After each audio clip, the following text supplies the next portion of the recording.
வணக்கம் மக்களே, வணக்கம். மீண்டும் அனைவரை சந்திப்பதில் மகிழ்ச்சி. டாக்டர் ராமநாதன் அர்ச்சுனா அவர்கள் போட்ட திட்டங்கள் அல்லது அவருடைய கனவு நனவாகிறதா அல்லது அதை ஆளுந்தரப்பு நடைமுறைப்படுத்த விரும்புகிறதா, இதுக்கு பின்னாடி என்ன இருக்கிறது அப்படின்ற ஒரு விஷயம் சம்பந்தமாக தான் இந்த வீடியோவில் பார்க்க போகிறோம். நீங்கள் சில செய்திகள் கேட்டிருக்கலாம், சில செய்திகள் உங்களுக்கு தெரிஞ்சிருக்கலாம், தெரியாத செய்திகள் நான் சில நேரம் சொல்லலாம். வீடியோ ஃபுல்லாக பாருங்கள், உங்களுடைய கருத்துக்களை சொல்லுங்கள். அது மட்டும் இல்லாமல் இந்த டாக்டர் ராமநாதன் அர்ச்சுனாவினுடைய எதிர்கால கனவு ஆளுந்தரப்பினால் கொஞ்சம் கொஞ்சமாக நடைமுறைப்படுத்தப்படுகிறதா, நீங்கள் என்ன நினைக்கிறீங்க கமெண்ட் பண்ணுங்கள். நான் உங்கள் தோழன் ரதன். டாக்டர் அர்ச்சுனா உங்கள் எல்லாருக்குமே தெரியும், நாங்கள் தொடர்ச்சியான அவருக்கான கருத்துக்களை அல்ல அவருக்கான ஆதரவான கருத்துக்களை தொடர்ச்சியாக கொடுத்துட்டு இருக்கிறேன் அப்படின்னு சொல்லலாம். அண்மையில் ஒரு பேட்டி ஒன்று நான் ஜோந்தனும் சேர்ந்து செய்த நாங்கள், அது தொழில்நுட்ப பிரச்சனை, சவுண்டு வரல, அந்த வீடியோ உங்களுக்கு போடல, நிறைய விஷயங்கள் பேசினாங்க, வரல. சரி, பார்க்கலாம், வர அது டெக்னாலஜி பிரச்சனையால் போட முடியலை. சரி, அதை விடுவோம். கௌரவ பாராளுமன்ற உறுப்பினர் டாக்டர் ராமநாதன் அர்ச்சுனா அவர்கள் அவருடைய கனவு அப்படின்றது எதிர்கால சந்ததிக்கான ஒரு அழகான தமிழ் பிரதேசமாக மாற்றுறது அவருடைய கனவாக இருக்கிறது. இந்த கனவு, அவருடைய கனவு எவ்வளவு பலிக்கும் எவ்வளவு பலிக்காது, இதுக்கு சாத்தியக்கூறுகள் இருக்கிறதா இல்லையா என்பதை தாண்டி டாக்டர் ராமநாதன் அர்ச்சுனா அதற்கான முயற்சிகளை ஒவ்வொன்றா படிப்படியாக எடுத்துக்கொண்டு போகிறார். இதில் பல்வேறுபட்ட சர்ச்சைகளான கருத்துக்களை பலர் சொன்னாலும் அதை தாண்டி தன்னால் என்ன முடியும் அல்ல தன்னால் இந்த இலக்கு வரை தான் ஓடுவேன் அப்படின்ற நோக்கோடு ஓடிக்கொண்டிருக்கிறார் டாக்டர் ராமநாதன் அர்ச்சுனா. நீங்கள் எல்லாருமே பார்த்துருப்பீங்க அவர் டாக்டர் ராமநாதன் அர்ச்சுனாவுடைய ஆதரவாளர்களாக. இப்போ இதில் என்ன இந்த வீடியோவில் நான் உங்களோட பகிர்றவா விஷயம் அல்லது இந்த இந்த வீடியோடைய நோக்கம் என்ன அப்படின்னு சொன்னால், கௌரவ பாராளுமன்ற உறுப்பினர் டாக்டர் ராமநாதன் அர்ச்சுனாவினுடைய இலக்கு, மெயின் இலக்கு, முதலாவது இலக்கு என்னன்னு பார்த்தீங்கன்னு சொன்னால், ஊழல் இல்லாத வடபகுதியை உருவாக்குறது. இந்த ஊழல் இல்லாத வடபகுதியை எப்படி உருவாக்குறது அப்படின்றது ஒரு பெரிய ஒரு வேலை. அதை நீங்கள் நினைக்கிற மாதிரிக்குள்ள ஊழல் இல்லாத பகுதியை உருவாக்குறது மேல்மட்டத்திலேருந்து கீழ்மட்டம் வரையும் போகிறதா, இல்லை கீழ்மட்டத்துக்குள்ளார மேல்மட்டம் வரையும் போய் ஒரு ஊழல் இல்லாத பகுதியை உருவாக்குறது அப்படின்றது பெரிய ஒரு பிரச்சனை. எங்களுடைய வடபகுதி இல்லை. இப்போ இலங்கையை பொறுத்தவரை இலங்கையில் எல்லா இடமும் ஊழல் இருக்குது, ஊழல் இல்லாத இடம் இல்லை. ஆனால் அளவுக்கு அதிகமான ஊழல் எங்கே இருக்குன்னு சொன்னால் எங்களுடைய தமிழர் பிரதேசங்கள்லாம் அளவுக்கு அதிகமான ஊழல் இருக்குது. இப்போ இந்த ஊழலை கண்டுபிடிச்சி ஒரு ஊழலற்ற வடபகுதி தமிழ் இடமாக அதை மாற்றுறது அல்லது ஒரு ஈழமாக அதை மாற்றுறது அப்படின்றது பெரிய ஒரு பிரச்சனை. 2009க்கு முற்பட்ட கால பகுதிகளில் ஊழல் இல்லை, களவில்லை, கொள்ளை இல்லை, எதுவும் இல்லை. ஒரு மனிதர் நிம்மதியாக வாழலாம். இரவு 12 மணிக்கு ஒரு பெண் தனியாக எங்கேயும் போய் வரலாம், எந்த பிரச்சனையும் இல்லை.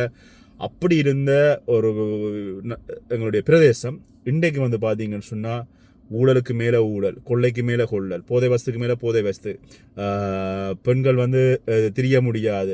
அதை விட இப்போ சமூக வலைத்தளங்களால் வருகின்ற சமூக சீரழிவு, சொல்லில் அடங்காத துயரங்களை இப்போ எங்களுடைய தமிழ் பகுதியில் இருக்கின்ற இப்போ இருக்கிற சந்ததியினர் அல்லது இப்போ இருக்கிற மக்கள், அங்கே வாழ்கின்ற மக்கள் எதிர்நோக்கி கொண்டிருக்கிறாங்க.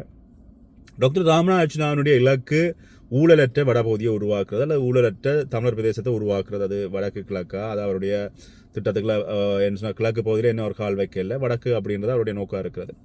இந்த ஊழலற்ற பிரதேசத்தை டாக்டர் ராமநாதன் அர்ச்சுனா அவர்கள் கனவு கண்டு கொண்டிருக்கார். நான் இதை கொஞ்சம் கொஞ்சமாக ஊழல் இல்லாத பிரதேசமாக்கணும், அதுக்காக கிட்டத்தட்ட எத்தனையோ ஆதாரங்களை அரசாங்கத்திடம் கொடுத்துருக்காரு. அரசாங்கம் இதுக்காக இதுவரைக்கும் என்ன செய்தது அப்படின்றது கேள்விக்குறியாக இருக்குது. ஆனால் அண்மையில் பாராளுமன்ற உறுப்பினர் ராஜீவன் அவர்களுடைய பகிர்வுகளை பார்க்கின்ற பொழுது கிட்டத்தட்ட டாக்டர் ராமநாதன் அர்ச்சுனா அவர்கள் சொல்கின்ற விஷயத்தை அவர் நடைமுறைப்படுத்த வேணும் அப்படின்ற மாதிரியான கருத்துக்களை சமூக ஊடகங்களில் பகிர்ந்து கொண்டு வரார். ஆனால் NPP அரசாங்கத்தினுடைய கொள்கை உங்களுக்கு எல்லாருக்குமே தெரியும், ஊழல் இல்லாத ஒரு இலங்கையை உருவாக்குறது தான் அவங்களுடைய கொள்கை. அவர்கள் இலங்கையினுடைய எங்களுடைய தென்பகுதியில் இருக்கின்ற பிரதேசங்களில் நடந்த ஊழல்கள், அரசியல்வாதிகள் எல்லாரையும் கைது செய்து போடுறார்கள். இதுவரைக்கும் வடபகுதியில் ஊழல் செய்த ஊழல்வாதிகள் யாரும் கைது செய்ததாக வரலாறும் இல்லை. நாங்கள் இந்த 2 வருஷத்தில் கேள்விப்பட்டதும் இல்லை. அண்மையில் டாக்டர் ராமநாதன் அவர்கள் ஒரு சில ஊழல்வாதிகள் இடமாற்றங்கள் செய்யப்பட போகிறார்கள் அப்படின்ற கருத்தை சொல்லியிருந்தார். ஆனால் இது எவ்வளோத்துக்கு சாத்தியக்கூறாகுமா அப்படின்றது வந்து எனக்கு தெரியலை. டாக்டர் ராமநாதன் அவர்கள் இப்போ சொன்னதன் அடிப்படையில் ஒரு சில அரச நிறுவனங்களில் பணியாற்றுபவர்கள் ஒரு சில காலங்களுக்குள்ள வந்து பார்த்தீங்கன்னு சொன்னால் அவர்கள் இடமாற்றம் பெறுவார்கள் அல்லது வேறு வேறு பதவிகளுக்கு போவார்கள். ஆனால் இவர்களுக்கான எந்த ஒரு வழக்கு தாக்கல்களோ அல்லது வந்து இவர்களுக்கான விசாரணைகளோ இதுவரை இன்னும் இடம்பெறவில்லை. அதுக்கான நடவடிக்கைகள் எடுக்கப்பட்டதாகவும் இதுவரைக்கும் தெரியல. ஆனால் டாக்டரை பொறுத்தவரை டாக்டர் கிட்டத்தட்ட ஊழல் ஆணைக்குழுவிலையும் வந்து வழக்கு பதிவு செஞ்சிருக்கிறாரு, பாராளுமன்றத்தில் கொண்டு போய் கொடுத்துருக்கிறாரு.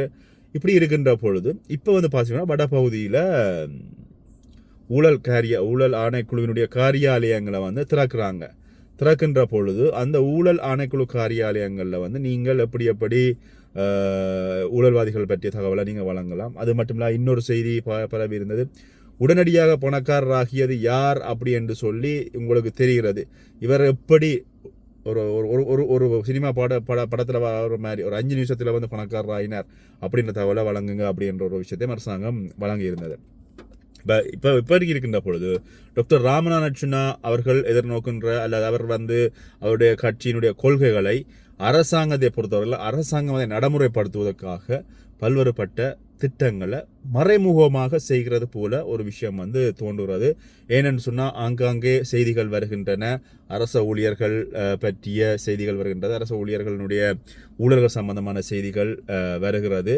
ஆனால் டாக்டர் ராமநாதன் அவர்கள் கொடுத்த ஊழல்கள் பற்றியோ அல்லது டாக்டர் ராமநாதன் அவர்களால் முன்வைக்கப்பட்ட ஊழல்கள் பற்றியோ பொது வழியில் பெருசாக பேசாவிட்டாலும் ஆளுந்தரப்பு என்ன செய்யும்னு சொன்னால் அவர்கள் அந்த இடத்துல போய் அதை நைஸாக யாருக்குமே தெரியாமல் செய்துவிட்டு தாங்கள் பேர் எடுத்துக்கொள்கின்ற ஒரு சம்பவம் பதிவாகி கொண்டிருக்கிறது. உண்மையில் நல்ல விஷயம். ஊழல் இல்லாத நாட்டை உருவாக்குறது அப்படின்றது நல்ல விஷயம். ஆனால் கொஞ்சம் கொஞ்சமாக அங்கங்கே ஒவ்வொரு சம்பவங்கள் இடம்பெற்று கொண்டிருக்கின்ற ஒரு விஷயத்தை காணக்கூடியதாக இருக்கிறது. அதே மாதிரியான இன்னொரு சம்பவம் தான் டாக்டர் ராமநாதனுடைய கனவு என்ன அப்படின்னு சொல்லி பார்த்தீங்கன்னா, எங்களுடைய வட பகுதியில் வந்து இங்கே வெளிநாடுகளில் இருக்கிறார்கள் தெரியும் மெட்ரோ, அதாவது வந்து பார்த்தீங்கன்னா எலக்ட்ரிக் பஸ் அப்படின்னு சொல்லுவாங்க. எலக்ட்ரிக் பஸ் மாதிரி நீளம், அது வந்து மெட்ரோ. ரெயினை மாதிரி கொஞ்சம் சின்ன பஸ்ஸாக இருக்குது. அது வந்து ஓடணும் அப்படின்றது அவருடைய கனவு. யாழ்ப்பாணத்தினுடைய பகுதிகளில் வந்து எலக்ட்ரிக் பஸ் ஓடணும் அப்படின்றது டாக்டர் ராமநாதனுடைய கனவாக இருந்த பொழுது இப்போ வந்து பார்த்தீங்கன்னா கிட்டத்தட்ட 108 மெட்ரோ பஸ்ஸுகள் வந்து இலங்கையில் வந்து இறக்குமதி செய்யப்பட்டிருக்கிறது அப்படின்னு சொல்லப்படுறது. இது சீனா நாட்டினுடைய ஒப்பந்தத்தின் அடிப்படையில் இந்த பஸ்ஸுகள் வந்திருக்கு அப்படின்னு சொல்லப்பட்டிருக்கிறது. இதில் எத்தனை பஸ் எங்களுடைய வட பகுதிக்கு வரும் அப்படின்றது கேள்விக்குறி. அதில் இன்னும் ஒரு விஷயம் என்னன்னு சொன்னால், வடபகுதியில் இருக்கின்ற இலங்கை போக்குவரத்து சபையினுடைய பஸ்ஸுகள் வடபகுதியில் இருக்கிற பஸ்ஸுகள் மாதிரி அந்த என்னென்னு சொல்கிறது, அந்த பஸ்ஸுகளை திருத்துறதும் இல்லை, அதை துப்புரவு பண்ணுறதும் இல்லை, க்ளீன் பண்ணுறதும் இல்லை, அது வந்து அதை சரியான முறையில் வந்து பராமரிக்கிறதில்ல, ஆயில் பெட்ரோல் மாத்திரம் இல்லை. நீங்கள் பஸ்ஸில் ஏறினீங்கண்டா தெரியும், பிரேக் கட்டை வந்து இருக்காது பஸ்ஸுக்கு. பிரேக் அடிக்கின்ற பொழுது சத்தம் 4 கட்டைக்கு கேட்கும். அந்த கியர் மாற்றுகின்ற பொழுது சட்டார் புடாரன்னு அடித்து தான் மாற்றுவாங்க. அந்த ஒரு அதை வந்து சரியான முறையில் அதை மெயின்டைன் பண்ணியிருந்தால், சரியான முறை ஆயில்கள் மாற்றிருந்தால் அது நல்ல முறையில் இருக்கும். இது இப்படி இருக்கின்ற பொழுது எலக்ட்ரிக் அல்லாத மெட்ரோ பஸ்ஸை யாழ்ப்பாணத்தில் கொண்டு வந்து கொடுப்பாங்களா அப்படின்றது இப்போ கேள்விக்குறி. இதுக்கு பின்னாடி ஒன்றில் போக்குவரத்து அமைச்சு எங்களை வட பகுதிக்கு சரியான முறையில் எங்களுடைய இலங்கை போக்குவரத்து சபையை கவனிக்கிறது இல்லையா அப்படின்ற ஒரு பிரச்சனையும் இப்போ யோசிக்க தோன்றது. என்ன சொன்னால், சரியான முறை டயர்கள் மாற்ற மாட்டாங்க, சரியான முறையில் அதை பஸ்ஸுகளை மெயின்டைன் பண்ணுறதில்ல, அதுக்குள்ள ஊழல்கள்.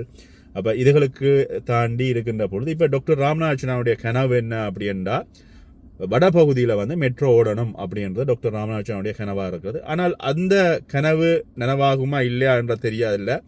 ஆனால் அவங்க சிங்கள அரசாங்கம் அல்லது டாக்டர் ராமநாதன் அவர்கள் சொல்கின்ற கனவுகளை கொஞ்சம் கொஞ்சமாக தங்க பக்க பேர் எடுக்கிறதுக்காக இப்போ 108 பஸ்ஸுகள் வந்து பார்த்தீங்கன்னு சொன்னால் மெட்ரோ பஸ்ஸுகள் வந்து வாங்கியிருக்கிறாங்க. இது வந்து எந்த பிரேஸில் ஓட போகிறது அப்படின்றது என்னன்னு தெரியல. ஆக சில விஷயங்களை சொல்லுகின்ற பொழுது டாக்டர் அர்ச்சுனா அவர்கள் சொல்கின்ற பொழுது இந்த விஷயத்தை அரசாங்கம் வந்து யோசிக்கிறதா அப்படி என்று சொல்லி யோசிக்க தோன்றுறது. அந்த அளவுக்கு வந்து அவங்களுடைய நடைமுறைகள் இருக்கிறது. பார்க்கலாம் இது சம்பந்தமாக என்ன நடக்கிறது, டாக்டர் ராமநாதனுடைய கனவு நனவாகுமா அப்படின்றது எல்லாத்தையுமே வந்து நாங்கள் பொறுத்திருந்து தான் நாங்கள் பார்க்க வேண்டும். நல்ல விஷயங்கள் நடக்கின்ற பொழுது நல்ல விஷயங்கள் பொது வழியில் நாங்களும் சொல்ல வேணும். அதே மாதிரி டாக்டர் ராமநாதனுடைய கனவை நோக்கி இலங்கை அரசாங்கத்தினுடைய ஆளுந்தரப்பு போகிறது அப்படின்றது என்னுடைய ஒரு தனிப்பட்ட விஷயம். நீங்கள் என்ன நினைக்கிறீங்க அப்படின்றத எனக்கு கமெண்ட் பண்ணுங்க. மீண்டும் இன்னொரு வீடியோட சந்திக்கிறேன். நன்றி.